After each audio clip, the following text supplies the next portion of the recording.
Cancer vaccine വികസിപ്പിച്ചെടുത്ത Russian ആരോഗ്യ മന്ത്രാലയം ക്യാൻസറിനെതിരെ mRNA വാക്സിൻ വികസിപ്പിച്ചുവെന്നാണ് പ്രഖ്യാപനം.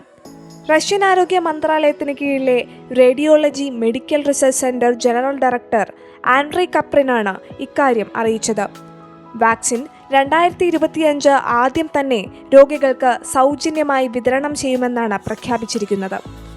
ക്യാൻസർ വാക്സിനുകൾ ഉടൻ വികസിപ്പിക്കുമെന്ന് റഷ്യൻ പ്രസിഡന്റ് വ്ളാഡിമിർ പുടിൻ നേരത്തെ അറിയിച്ചിരുന്നു. വാക്സിൻ ട്യൂമർ വികസനത്തെയും ക്യാൻസർ സെല്ലുകളുടെ വ്യാപനത്തെയും തടയുന്നതായി പ്രീ ക്ലിനിക്കൽ ട്രയലുകളിൽ കണ്ടെത്തിയെന്ന് Gamaleya national research centre for epidemiology and microbiology director Александр Дитсберг പറഞ്ഞു. В 2022 году мы с молекулярными биологами пришли к нашему генеральному директору Каплину Андрею Дмитриевичу, доложили ему о нашей идее. Он ее поддержал, всесторонне одобрил и поддерживает развитие этого метода. И вот началом таких доклинических исследований уже പൊതുജനങ്ങൾക്ക് നേരിട്ട് നൽകാതെ ക്യാൻസർ രോഗികളുടെ ചികിത്സയ്ക്കായാണ് വാക്സിൻ ഉപയോഗിക്കുകയെന്നാണ് റിപ്പോർട്ട്. ക്യാൻസർ വാക്സിന്റെ പേര് ഉൾപ്പെടെയുള്ള കൂടുതൽ വിവരങ്ങൾ റഷ്യ ഇതുവരെയും പുറത്തുവിട്ടിട്ടില്ല. റഷ്യയിൽ ക്യാൻസർ രോഗികളുടെ എണ്ണം വർദ്ധിക്കുന്ന സാഹചര്യത്തിലാണ് ഈ ഇടപെടലെന്നാണ് റിപ്പോർട്ട്. 2022 മാത്രം 6 ലക്ഷത്തിലധികം ക്യാൻസർ കേസുകളാണ് രാജ്യത്ത് റിപ്പോർട്ട് ചെയ്യപ്പെട്ടിട്ടുള്ളത്. ഇതിൽ തന്നെ ഏറെയും വൻകുടൽ, സ്തനം, ശ്വാസകോശം എന്നീ അവയവങ്ങളെ ബാധിച്ചവയും.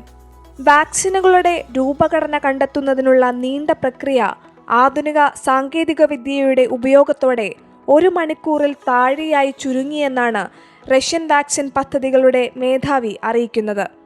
വാക്സിനുകളുടെയും അതിലെ mRNAകളുടെയും ഘടന നിശ്ചയിക്കുന്ന സങ്കീർണമായ പ്രക്രിയ AI-യുടെ സഹായത്തോടെ പ്രവർത്തിക്കുന്ന ന്യൂറൽ നെറ്റ്വർക്ക് കമ്പ്യൂട്ടിംഗ് വഴി അരമണിക്കൂർ മുതൽ പരമാവധി 1 മണിക്കൂർ കൊണ്ട് പൂർത്തിയാക്കുന്ന തരത്തിലേക്ക് മാറ്റാൻ കഴിഞ്ഞുവെന്നാണ് വാക്സിൻ മേധാവി വ്യക്തമാക്കുന്നത്. ശരീരത്തിന്റെ പ്രതിരോധശേഷിയെ ഉദ്ദീപിപ്പിച്ച് ക്യാൻസർ കോശങ്ങളെ നശിപ്പിക്കുകയാണ് ഈ വാക്സിനുകളുടെ രീതി. ട്യൂമർ കോശങ്ങൾ ഉൽപ്പാദിപ്പിക്കുന്ന ആന്റിജനുകളെയോ അല്ലെങ്കിൽ പ്രത്യേക പ്രോട്ടീനുകളെയോ ആയിരിക്കും വാക്സിനുകൾ ലക്ഷ്യമിടുക. ശരീരത്തിലെ പ്രതിരോധ സംവിധാനത്തെ ക്യാൻസർ കോശങ്ങൾക്കെതിരായി പ്രവർത്തിക്കാൻ സജ്ജമാക്കുകയാണ് ഇവ ചെയ്യുന്നത്. മാത്രമല്ല, HPV വാക്സിൻ പോലെയുള്ള പ്രിവെന്റീവ് വാക്സിനുകൾ ക്യാൻസറുമായി ബന്ധപ്പെട്ട വൈറസുകളിൽ നിന്ന് സംരക്ഷിക്കുന്നു. സെർവിക്കൽ ക്യാൻസർ പോലുള്ള ചില ക്യാൻസറുകളുടെ സാധ്യതയും ഇവ കുറയ്ക്കുന്നുണ്ട്. ശരീരത്തിന്റെ സ്വാഭാവിക പ്രതിരോധം വർദ്ധിപ്പിക്കുന്നതിലൂടെ വാക്സിനുകൾക്ക് ട്യൂമർ വളർച്ച മന്ദഗതിയിലാക്കാനും ക്യാൻസറിന്റെ ആവർത്തനം തടയാനും അല്ലെങ്കിൽ പ്രാരംഭഘട്ടത്തിലെ ക്യാൻസറുകൾ ഇല്ലാതാക്കാനും ഇവ സഹായകരമാകും. റഷ്യ വികസിപ്പിച്ചെടുത്ത ഈ വാക്സിൻ ക്യാൻസർ ചികിത്സയിൽ നിർണായക സ്വാധീനം ചെലുത്തിയേക്കും. Вакцин против рака и иммуномодулирующих препаратов нового поколения. И рассчитываю, что уже скоро они будут эффективно использоваться как методы индивидуальной терапии. Наши системы, тест-системы, они применяются. У человека есть температура, и явно он подхватил какую-то инфекцию. А тест-системы ни шиша не показывают. Пожитки забираю. Спасибо большое.